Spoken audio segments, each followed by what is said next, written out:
Have you ever hit rock bottom, only to find out that rock bottom had a basement? Tiffany Jenkins did, and her story isn't just a tale of addiction and recovery. It's a raw, real, often funny, and sometimes painfully honest look into what it means to fall apart and try to put the pieces back together again. A Clean Mess isn't just a memoir. It's a mirror, a reflection of all of us who've ever felt lost, ashamed, broken, and yet still hopeful. In today's deep dive, we'll unravel the powerful truth inside Tiffany Jenkins' life story, a journey from chaos to clarity that will make you laugh, cry, and maybe even heal a little. So if you've ever questioned whether you're too far gone to make a comeback, stay with us. This is the story you need to hear. Part 1. Introduction to Tiffany Jenkins. Before Tiffany Jenkins became a viral sensation and best-selling author, she was hiding a terrifying secret. She was addicted to opioids, and she was in a relationship with a police officer who had no idea. She lived a double life, managing to hide her addiction from the world for years. But that facade eventually cracked, and when it did, everything collapsed. Jail time, betrayal, rehab, shame, humiliation. But that's not where the story ends. That's where it begins. In A Clean Mess, Tiffany doesn't try to polish her past. She doesn't glorify the chaos or sugarcoat the pain.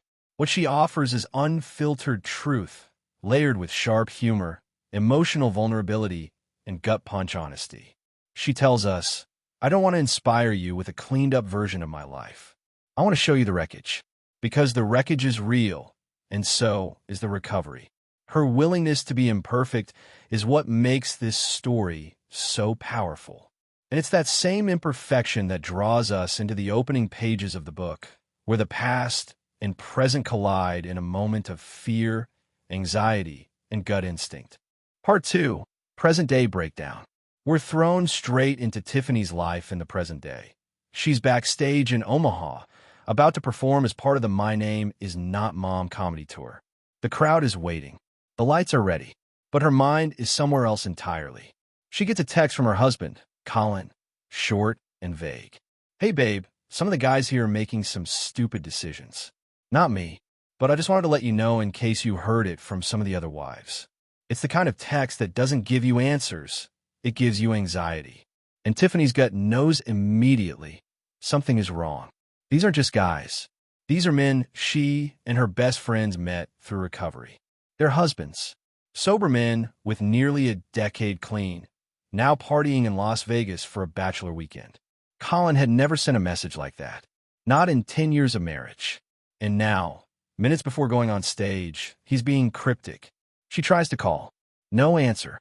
She texts, pleads, asks him to FaceTime. Nothing. Her heart is pounding. Her foot is tapping. Every possible worst-case scenario is playing out in her head. And then the phone rings. It's Colin. He says he's at a football game, brushing her off. Won't video call. Says it's not a big deal. But there's something in his voice. A slur. A hesitation. A lie. Tiffany knows addiction. She knows relapse. And she knows the signs, even over a pixelated call from a football stadium in Vegas. Finally, she demands the truth. What the hell is going on? He won't answer directly. Says he didn't do anything. Says it's the other guys. But Tiffany's instincts don't back down. Eventually, she threatens, tell me everything, or I'll call the other wives and let them know something's up. The truth spills out. John brought drugs on the plane. When they landed, multiple men started using openly, without hesitation. It wasn't a minor slip. It was a full-blown spiral. And then she hears it, the real gut punch. I fucked up. Colin had used, too. It's in this moment that A Clean Mess shows its true depth. This isn't just a story about Tiffany's past. It's a reflection of how recovery is an ongoing battle, not just for the addict, but for everyone around them. She's heartbroken, betrayed, terrified, but also laser-focused. Her husband, the man she trusted fully, has relapsed, and now she's left to face a terrifying truth. Relapse doesn't wait until you're weak. Sometimes it comes when you think you're strongest. Part 3. The Past. After the heart-wrenching moment of discovering her husband's relapse, Tiffany takes us backward in time, to 2013, to show us where it all began. It's not glamorous. It's not sanitized. It's raw and deeply human. She's just gotten out of jail. And suddenly, the world feels strange and loud. Simple things most people take for granted. Walking into a convenience store, choosing a candy bar, standing in line to pay, feels surreal and foreign to her. In one of the most vivid moments, she describes standing in front of a beer cooler, looking at the familiar labels, and feeling an overwhelming pull. She remembers the good memories associated with those bottles, late nights with friends, laughter, music. But she knows where that road always leads, not to parties, not to freedom, but to needles, to jail, and to death. This is one of Tiffany's many moments of strength. She walks away from the cooler. She meets her father outside, who drives her to her new home, a halfway house called New Step. Her father, himself a recovering addict, now living with cancer, is the first sign of stability in her new life. The two share a rare, touching bond in these early chapters. You can feel the healing starting already, tentative, fragile, but real. When they arrive, Tiffany is surprised by how nice the house is. It smells like apples and cinnamon. There are flower vases and clean couches. It's the opposite of what she expected. Here, she meets Mary, the overly enthusiastic house manager, and eventually Liz, her blunt, hilarious, no-nonsense roommate. Liz quickly becomes a fan favorite. She's raw, funny, and unfiltered. The two immediately click. Liz pokes fun at Tiffany's people-pleasing nature and shares her own wild past, including a stint of meth addiction and a remarkably casual story about sleeping with her stepdad's brother for crack. It's shocking, yes, but also funny, sad, and real. It helps Tiffany feel less alone. But not everything is as stable as it seems. One of the residents, Alana, clearly appears to be using again, even though she's living in the sober house. Her frail frame, sunken cheeks, erratic behavior, all telltale signs Tiffany knows too well. Instead of being repulsed, Tiffany's addict mind begins to plot. How can I get close to her? How can I get what she has? This is where the book's deeper message begins to reveal itself. That recovery isn't a straight line. It's a minefield of temptations, emotional triggers, and moments of near collapse. And Tiffany, even in early sobriety, is very much walking on that minefield. To make matters worse, she has no money, no job, and no plan. Her father, with his own struggles and financial limitations, still pays her first 2 weeks of rent. It's an act of pure love, and she's moved to tears by his sacrifice. She starts building trust with Liz, with Mary, and slowly, with herself. But every victory is laced with inner tension. She's trying to stay clean in a house where drugs may still be present. She's trying to heal while constantly questioning her worth. She reflects on the life she thought she'd have by now, a home, a career, a family, and feels the crushing weight of regret. At 28, everything she owns fits into a small trash bag. Yet, even in that moment, she still dares to hope. This section of the memoir is about beginnings. Messy, uncertain, uncomfortable beginnings. But as Tiffany makes her bed in her half of the shared room and listens to Liz rant about the house drama, something quietly shifts. She's no longer in jail, no longer lost. She is finally starting over. Part 4. The struggles of reentry. Getting sober is hard, but staying sober while reintegrating into a society that constantly reminds you of your past, that's a whole different level of difficult. Tiffany sets out to get a job. But here's the problem. She has no car, a criminal record, no recent work experience, and her self-esteem is shot. So she walks to the nearest bus stop, overdressed in a blazer under the sweltering Florida sun, and begins a humiliating and exhausting job hunt. One of the most painful and hilarious scenes comes when she walks into a trendy retail store filled with teenage employees and attempts to apply. She's dismissed, laughed at, and handed a pointless application. She tries to pretend she belongs there, talking about her imaginary job in insurance, when she bumps into an old classmate who's now an attorney. Polished, successful, living the life Tiffany once imagined for herself. The contrast is brutal. Her old classmate asks, "Do you have any kids?" Tiffany blurts out, "No," too forcefully, immediately regretting it.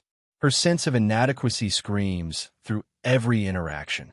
The world seems to have moved on without her. Everyone is ahead, and she's starting 20 steps behind. Even the application questions feel like landmines. Have you ever been convicted of a felony? She can't lie, but she also knows telling the truth might cost her everything. It's a no-win situation. This isn't just about applying for a job. It's about confronting the shame of who she used to be. Back at the halfway house, Liz keeps her grounded with humor and tough love. Their late-night chats become a source of comfort. Tiffany finally opens up about her darkest secret. She once stole guns from a cop. Not just any cop, her ex-boyfriend. It's a shocking confession, and Liz's reaction is exactly what Tiffany needs. Shock, followed by understanding. Liz doesn't run. She doesn't judge. She listens. And in doing so, she helps Tiffany peel back another layer of guilt and begin to heal. This section of the memoir perfectly captures the emotional whiplash of early recovery. One moment you feel empowered and hopeful. The next you're drowning in self-doubt. But through it all, Tiffany keeps going. She doesn't numb. She doesn't run. She stays messy, uncomfortable, present. And that's what makes her story so powerful. Part 5, The Breaking Point. Just when Tiffany begins to settle into the rhythm of recovery, life throws another curveball, the kind that doesn't just challenge your progress, but threatens to unravel it entirely. We begin to see Tiffany facing what every person in recovery eventually meets, the crushing pressure of expectations. She's clean, yes, but staying clean comes with an entirely new kind of stress. People start expecting her to be better, more stable, more functional, but inside, she's still navigating the minefield of addiction. One of the most heartbreaking realities is that her brain still craves escape. She may be clean, but her thoughts are loud, often obsessive, about using. Sometimes, she's able to silence them. Sometimes they take over. These chapters dive deep into Tiffany's inner world. It's not the dramatic, physical chaos of early addiction. It's the subtle, mental exhaustion of recovery. They're the moment where she admits she thinks about using all the time. She's triggered by everything: stress, loneliness, fear, even boredom. Her thoughts whisper to her like an old friend. Wouldn't it just be easier? In this stage, relapse isn't a single moment. It's a slow erosion of resolve. She watches Alana, who she's sure is still using, and feels envy instead of fear. Her addict brain rationalizes, just once, just one pill. You've earned it. But Tiffany fights, not always gracefully, not without moments of weakness. But she fights. She begins leaning more on Liz.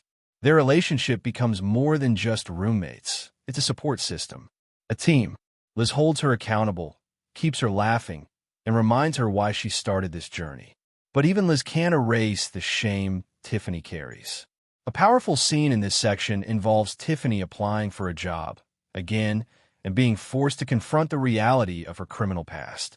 Every checkbox on a form becomes a test of her worth. Every no from an employer echoes as, "You're still not good enough." Even navigating probation is fraught with anxiety.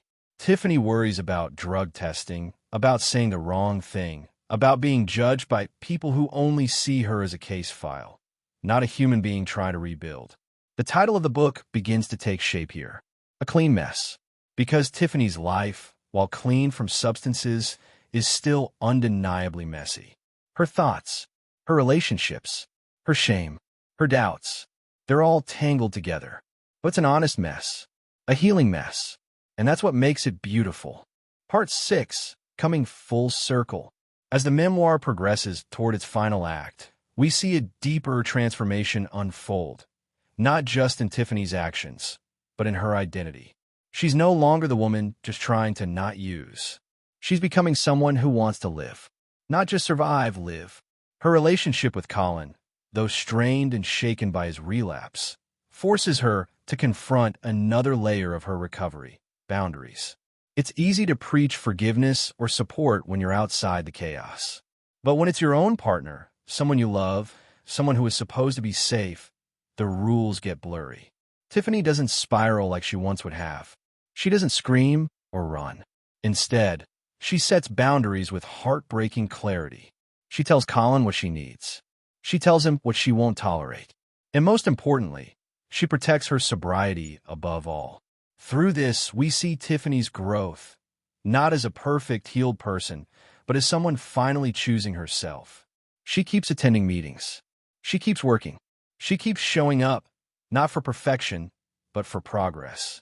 One of the most moving threads in these chapters is her sense of purpose. She starts writing, speaking, making people laugh. Humor becomes a lifeline, not just for her, but for the thousands of people who will eventually hear her story. Her pain becomes her message. Her mess becomes her ministry. By the end of this section, she hasn't arrived at some magical place where all problems are solved. But she has arrived at something even more powerful: peace with the process. She realizes that sobriety isn't a finish line, it's a daily decision. Healing isn't linear, and there will always be setbacks, doubts, and fears. But with each honest step forward, she reclaims a little more of herself. Tiffany Jenkins' A Clean Mess isn't a look at me, I survived story.